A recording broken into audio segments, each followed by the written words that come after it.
I loved the Eportfolio discussion. Was really, really good. I also learned a lot about the anticipatory case studies, and I think those are two things that I'm probably going to apply in my classes this fall. I loved the person who talked about the student questionnaire that she has students fill out in her student information. She uses 25 questions.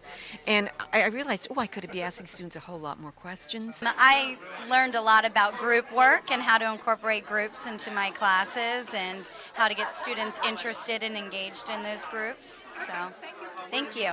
Well, collectively speaking, it was nice to talk to other, educational professionals and to, sort of bounce the ideas off them and to sort of take a look at some of the problems that one might incur looking into various aspects of pedagogy like collaborative work, the infusion of social networking sites into actual classroom pedagogy. And it's just nice to be able to talk to people who've already utilized these techniques and these various approaches and see what pitfalls and what benefits they've encountered along the way.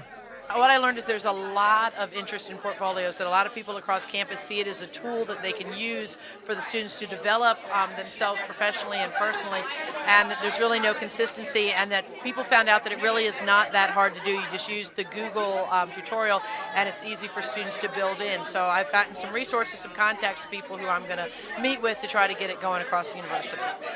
I sat in a session on group communication, and that was really helpful to actually talk with faculty who are experiencing difficulties in the classroom and giving them some feedback about what we see from the advising side. And we got into a good discussion about that. So there are quite a few good things, lots. It's fabulous. Social media, definitely getting out your comfort zone and working with the students to where they are.